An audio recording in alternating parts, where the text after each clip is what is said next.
Welkom bij Extra, de wekelijkse podcast van het Belang van Limburg met Tom Verstappen. De Hasselse Kanaalkom, een iconische plek in onze Limburgse hoofdstad, kende de voorbije jaren een ware metamorfose. In snel tempo verrezen er tal van luxueuze woonprojecten. Maar tussen al die gebouwen ligt één opvallende betonnen vlakte.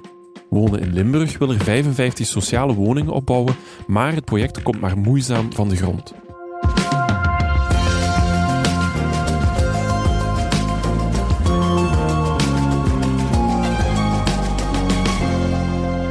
Thomas Jansen, jij bent journalist bij het Belang van Limburg. Jij volgt dat verhaal van Quartier Bleu al langere tijd op. Ik was ook naar aanleiding van deze podcast eens gaan zoeken en ik kwam een aantal mooie oude foto's tegen van de Kanaalkom.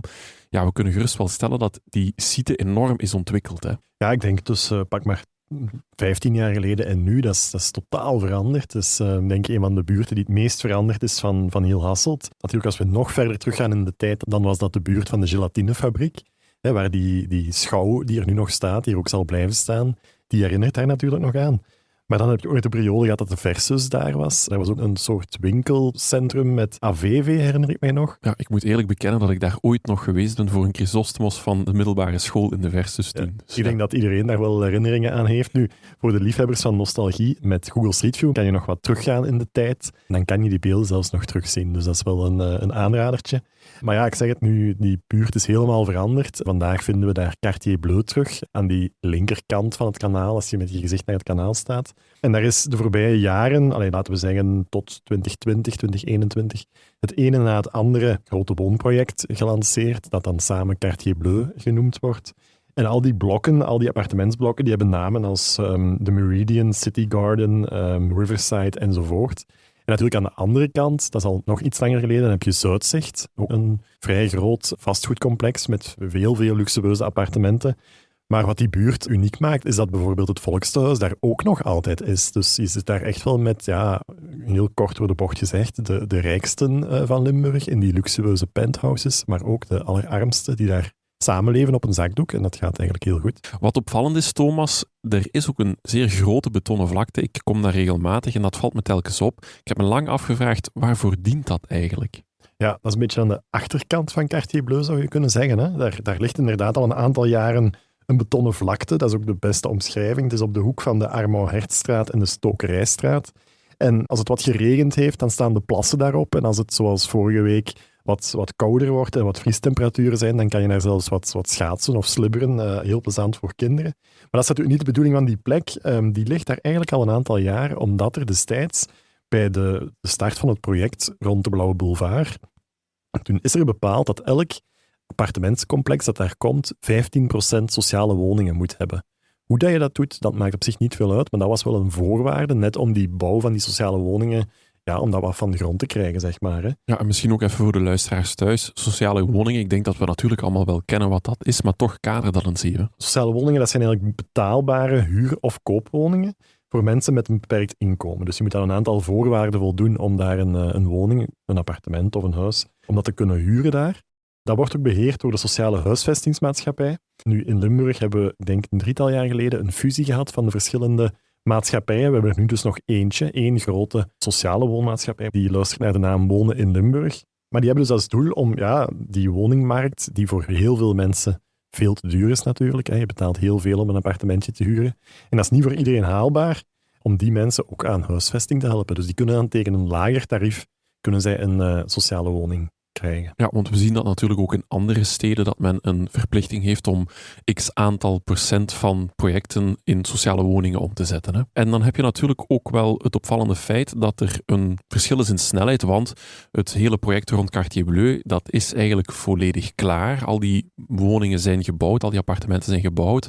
En toch is er nog steeds niks gebeurd met dat braakstuk liggend grond. Nee. Nu, je ziet, die 15%-regel, zal ik het even noemen, die werd dan opgelegd aan die vastgoedbedrijven die daar appartementen wilden neerzetten, maar dat was niet echt met volle goesting dat zij die appartementen zouden voorbehouden als sociale woning. Dat brengt natuurlijk minder op. En je moet het zeggen zoals het is, niet iedereen woont graag in de buurt van een sociale woning, dus ze vreesden ook dat dat een negatief effect zou hebben op de andere appartementen.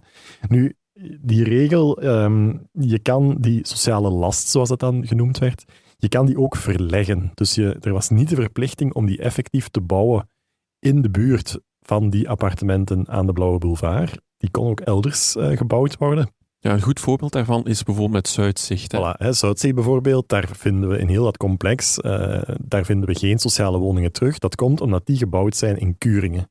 Dus je kan eigenlijk zeggen als vastgoedbedrijf van, we gaan wel aan die 15%-regel, we gaan daar wel aan voldoen, maar niet op die plek. We gaan het elders bouwen. En dat is ook een beetje het probleem geweest rond Quartier Bleu. Die ruimte werd voorzien. Maar de vraag was, moeten die daar nu komen? Of wat bijvoorbeeld toenmalig schepers, die zeiden van, het is ook niet geen goed idee om die op die betonnen vlakte te gaan bouwen. Want dan krijg je een soort ghettovorming, wordt dat al snel genoemd. 1 blok tussen al die andere, waar dan al die sociale woningen samenkomen. Het kan misschien beter zijn om die te verspreiden over heel het gebouw, om een sociale mix te krijgen. Dat zijn allemaal vragen geweest die de voorbije jaren ervoor gezorgd hebben dat die betonnen vlakte vandaag nog is wat het is, een betonnen vlakte. Ja, want dat zal ook wel een boeiende dynamiek opleveren. Het toch wel luxueuze karakter dat Quartier Bleu nu heeft, met dan pal in het centrum daarvan een grote blok sociale woningen. Hè. Dat klopt. Nu, op zich, die dynamiek die is er al. Hè. Maar ik zeg het, met het Volkstehuis ook niet zo heel ver vandaan heb je daar Café Anoniem. Hè. Dan zitten we wel iets buiten de Blauwe Boulevard, maar toch. Ik heb wel de indruk dat het daar goed loopt en dat dat wel een goede mix is. Dus ik verwacht op dat vlak nu niet meteen problemen, denk ik. Ja, Thomas, ondertussen lijkt er dan toch wel wat schot in de zaak te komen, want de sociale woonmaatschappij Wonen in Limburg, die is in actie geschoten vorig jaar in mei. Ja, dat klopt. Het was een beetje een verrassing, hoewel vooral niemand wist wat er ging gebeuren met die betonnen vlakte.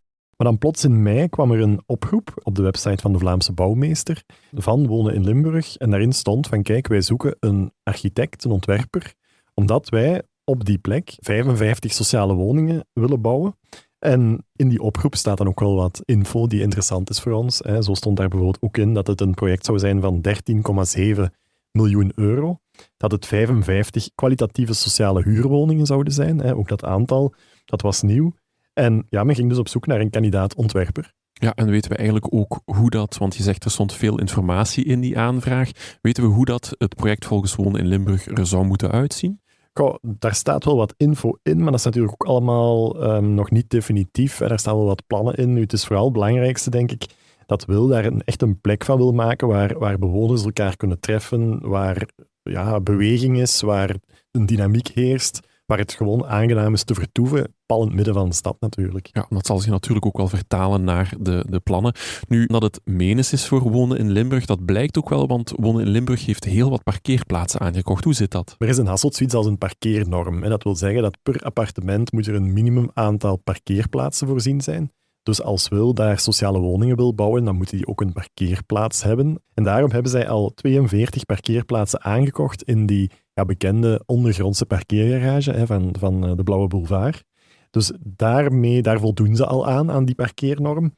En nu is het alleen nog zaak om ook de rest te realiseren. Hè. Ja, want dat is inderdaad een gigantische parkeergarage ondergronds met meer dan 1000 plaatsen.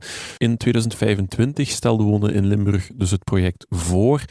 Hoe loopt dan de verdere aanbesteding daarvan? Wel, ik zei het al, er staat een oproep op die website van de Vlaamse bouwmeester. Nu, ik moet daar meteen bij vertellen, op dat moment stappen wij als media eigenlijk in op een moment dat we er anders nog niet instappen. Dan zijn wij daar nog niet van op de hoogte. Nu waren we er dus eigenlijk heel snel bij. Er moest zelfs nog een architect gezocht worden. Er was nog niet duidelijk hoe het er precies zou uitzien. Meestal komen die projecten pas in de media op het moment dat er maquettes zijn. Om maar te zeggen, dan is er een architect, dan is er een ontwerp. Maar goed, dat is wel interessant om te volgen natuurlijk voor ons. En het voorbije half jaar, zeg maar, hebben ze gezocht naar geschikte kandidaat-ontwerpers. Daar zijn meer dan 50 architectenbureaus op afgekomen, wat toch niet weinig is. En uiteindelijk zijn er daar 4 van geselecteerd. Dat zijn er 3 uit het Antwerpse. Ik geef even de namen mee. Dat zijn Bauer, Vermeijren de Koster en Hama Architecten. En dan moet ik erbij zeggen dat die laatste een kandidatuur heeft ingediend samen met het Londense Henley Hale-Brown.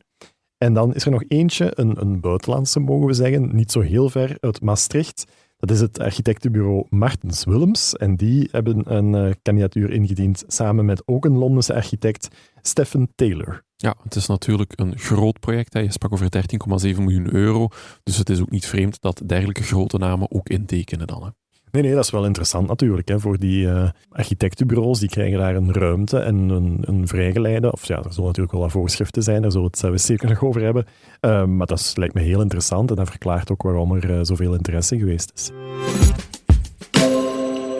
Ja, men heeft dan van die 50 kandidaatontwerpers 4 effectief weerhouden. De timing van Wonen in Limburg die voorzag dat er een winnend ontwerp eind 2025 zou gekozen worden. Ik zeg zou, want dat blijkt niet het geval te zijn, hè Thomas? Vertel. Nee, dat klopt. Hè. Dus ik had het in mijn agenda genoteerd na het maken van een eerste artikel in mei, hè, van eind 25. Dan zal er 1 kandidaat gekozen worden, dan zal er een architect bekend zijn en meteen ook een ontwerp. Hè, want die 4 kandidaten die moeten een ontwerp maken en op basis daarvan worden zij gekozen. Dus ik contacteerde een tijdje geleden Wonen in Limburg met de vraag van wie is het nu geworden? Maar ik kreeg daar als antwoord van er is eigenlijk nog niks gekozen. Meer nog, er zijn zelfs nog geen ontwerpen gemaakt. Hè. De 4 architecten die zijn daar nog niet aan kunnen beginnen. En hoe komt dat? Wel, volgens Wonen in Limburg is het niet volledig duidelijk wat er nu precies wel en niet mag op die plek, wat daar mag gebouwd worden en wat niet. En als we dat dan iets technischer verwoorden, dan klinkt dat de stedenbouwkundige voorschriften niet helemaal duidelijk zijn. En daardoor kunnen zij aan die ontwerpers eigenlijk niet vertellen aan welke voorschriften dat ze zich moeten houden. Want die stedenbouwkundige verordeningen of voorschriften, die bepalen vooral wat er wel en niet mag op zo'n stuk grond. Dat geldt overal. En dat gaat bijvoorbeeld over bouwhoogte, gebruik van materialen, de verharding, het nodige groen dat moet voorzien worden. Dus dat is toch wel essentieel voor die architecten om te weten van wat mag er wel en wat mag er niet in zo'n ontwerp. Het kan ook niet de bedoeling zijn dat die architecten een ontwerp maken op basis van wat ze leuk vinden en dat ze achteraf alles moeten gaan schrappen om aan die voorschriften te voldoen. Ja, en natuurlijk ook om de aanbesteding gelijk te houden tussen de 4 kantoren moet dat natuurlijk allemaal beschreven zijn, welke type materialen en dergelijke gebruikt zullen worden. Met andere woorden, dat is cruciaal voordat men nog maar een ontwerp kan maken. Weten we nu eigenlijk waarom dat daar juist onduidelijkheid rond is, rond die bouwvoorschriften? Wel, ik vond het ook al een beetje vreemd dat dat niet duidelijk zou zijn, want zoiets wordt meestal wel in een RUP, heet dat dan, een ruimtelijk uitvoeringsplan of een BPA wordt dat dan vastgelegd. Dus ik heb eens contact opgenomen met de bevoegde schepen, Frank de Waal, die is in Hasselt bevoegd voor ruimtelijke ordening. En ik denk wel dat ik het zo mag noemen, die viel een beetje uit de lucht over die vragen van Wonen in Limburg. Want hij zei, we zitten elke maand met die mensen samen, ook over dit project. En we hadden echt wel het gevoel dat alles duidelijk was, zegt hij. Er zijn gesprekken geweest over welke voorschriften dan moeten gevolgd worden. Er waren nog, simpel gezegd, wat oudere voorschriften. En er was een nieuw RUP uit 2019, dat heet dan het RUP 2017 Blauwe Boulevard West. Het was niet helemaal duidelijk van wat moeten we nu precies volgen, maar voor de Waal was het ondertussen zo klaar als een klontje. Het gaat om dat RUP uit 2019. Dus hij was een beetje verbaasd dat daar nog vragen over waren en dat die ook tot bij ons gekomen waren. Hij zei ook van dus toch, als Wonen in Limburg daar vragen over heeft, dan staan wij zeker open om die te beantwoorden. Maar voor hen was er niet zoiets als nog een open zaak of een open vraag die nog moest beantwoord worden alvorens dat er een selectie zou kunnen gemaakt worden. Ja, want opmerkelijk, zij zitten maandelijks samen, dus dan zou je denken dat die vragen daar ook gesteld zouden worden. Dat zou je inderdaad verwachten. Hè? Nu, hoe gaat zoiets? Ik zeg het nog eens, normaal gezien zijn wij op dit moment nog niet op de hoogte. Hè? Deze gesprekken worden meestal niet in de media gevoerd, zeg maar. Dus we zijn er heel snel bij. En ik denk dat dergelijke discussies bij soortgelijke projecten altijd wel aan bod komen en dat dit ook wel snel uitgeklaard zal zijn. Ja, en natuurlijk, hoe dan ook, zorgt het opnieuw dat dit project vertraging oploopt. Ja, het is vertraging na vertraging eigenlijk, hè? Ja, dat klopt. Hè. Nu, de impact van deze vertraging is een beetje moeilijk in te schatten. Sowieso staan ze achter op schema. Hè. Eind 25 zou er een kandidaat gekozen worden. En er zijn zelfs nog geen ontwerpen. Nu, ik laat mij vertellen dat ze nog wel hopen tegen de zomer van 26, dus over een goed half jaar, een concept te hebben, wat dat zelfs daarvoor al gekozen kan worden. Dus dan zal het nog wel meevallen. Ja, hopelijk schiet het dan toch een beetje op. Thomas, je gaat dit natuurlijk voor ons blijven volgen. Ik onthoud vooral dat Wonen in Limburg toch mikt op de zomer van dit jaar om een ontwerp te kunnen kiezen. En hopelijk komt er zo toch vaart in de bouw van 55 sociale woningen in Quartier Bleu. Thomas, hartelijk dank. Wil je thuis op de hoogte blijven van dit en ander nieuws, dan kan dat via de HBVL-app. Dit was Extra, de wekelijkse podcast van het Belang van Limburg. Bedankt voor het luisteren. De credits van deze podcast vind je op hbvl.be of in de HBVL Nieuws-app.